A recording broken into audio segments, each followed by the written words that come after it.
2029 সালের 13ই এপ্রিল একটি অন্ধকার গ্রহাণু, যা আকারে এক আকাশচুম্বী ভবনের সমান, পৃথিবীর খুব কাছ দিয়ে অতিক্রম করবে।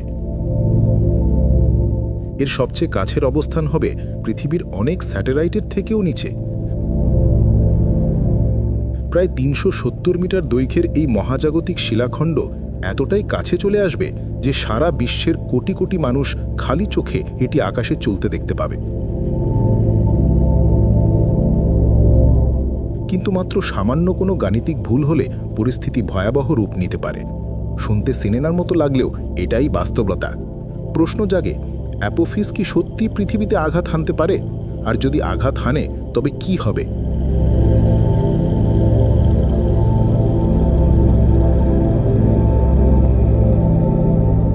অ্যাপোফিস গ্রহাণুটি প্রথম আবিষ্কৃত হয় 2004 সালের 19 জুন যুক্তরাষ্ট্রের অ্যারিজোনার কিট পিক অবজারভেটরিতে। প্রথমে এর নাম দেওয়া হয় 2004 MN4। পরে নিশ্চিত হওয়ার পর এটির নামকরণ করা হয় অ্যাপোফিস, প্রাচীন মিশরের ধ্বংস ও বিশৃঙ্খলার সাপ দেবতার নাম অনুসারে।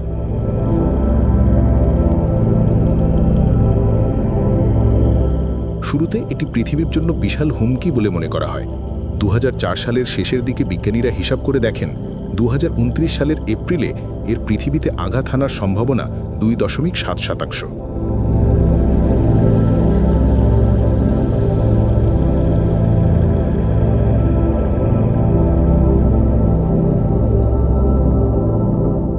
এটাই তখন পর্যন্ত আবিষ্কৃত কোনো গ্রহাণুর সবচেয়ে বেশি ঝুঁকিপূর্ণ সম্ভাবনা ছিল।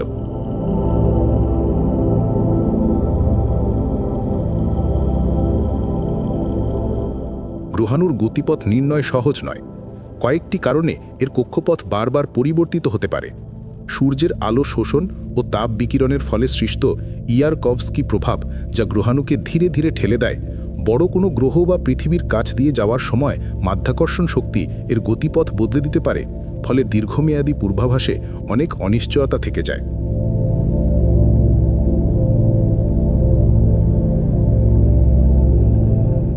তবে ক্রমাগত পর্যবেক্ষণ ও র্যাডার ডেটার কারণে বিজ্ঞানীরা এর গতিপথ আরও স্পষ্টভাবে বুঝতে শুরু করেন।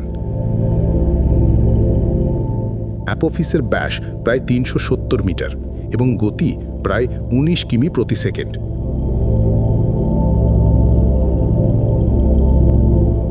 পৃথিবীতে আঘাত করলে এটি প্রায় 2400 মেগাটন TNT এর সমান শক্তি মুক্ত করবে, যা পৃথিবীর সব পারমাণবিক অস্ত্র মিলে যত শক্তি তৈরি করতে পারে তার চেয়েও বহুগুণ বেশি।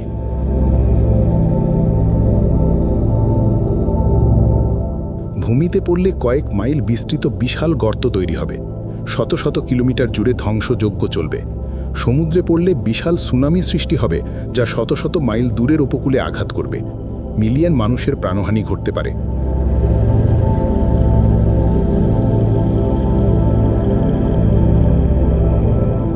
তবে এটি ডাইনোসর ধ্বংসকারী 10 কিমি আকারের গ্রহাণুর মতো বৈশ্বিক মহাবিপর্যয় ঘটাবে না। 2029 সালের 13ই এপ্রিল শুক্রবার অ্যাপোফিস পৃথিবীর মাত্র 19,000 মাইল ওপর দিয়ে অতিক্রম করবে।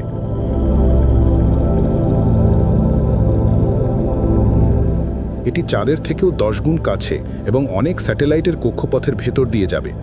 সেই সময় এটি আফ্রিকার পশ্চিম উপকূলের কাছ দিয়ে যাবে এবং এশিয়া, ইউরোপ ও আফ্রিকার কোটি কোটি মানুষ খালি চোখে এটি দেখতে পাবে। বিজ্ঞানীদের জন্য এটি এক বিরল সুযোগ।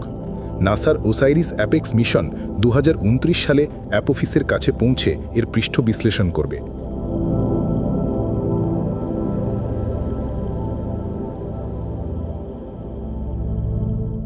ইউরোপীয় মহাকাশ সংস্থার পরিকল্পিত র্যামসেস মিশন অ্যাপোফিসকে ঘনিষ্ঠভাবে পর্যবেক্ষণ করবে। পৃথিবীর অসংখ্য টেলিস্কোপ ও মহাকাশযান এই ঘটনাটি রেকর্ড করবে। এর ফলে আমরা গ্রহাণুর ভেতরের গঠন, ঘূর্ণন এবং পৃথিবীর মাধ্যাকর্ষণে এর প্রভাব সম্পর্কে মূল্যবান তথ্য পাব।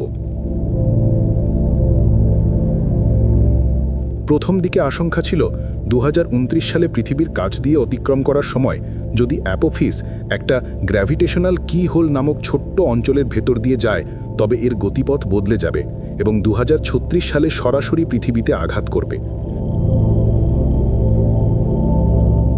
কিন্তু 2013 সালের পর থেকে উন্নত পর্যবেক্ষণ এবং 2021 সালের র্যাডার ডেটা দেখায় অ্যাপোফিস কোনোভাবেই পৃথিবীতে আঘাত করবে না।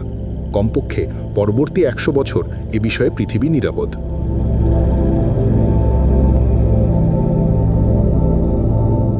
অ্যাপোফিসের আতঙ্ক ও 2013 সালের রাশিয়ার চেলিয়াবিনস্ক উল্কাপাতের পর বিশ্বজুড়ে গ্রহ প্রতিরক্ষা ব্যবস্থা আরও গুরুত্ব সহকারে নেওয়া হয়।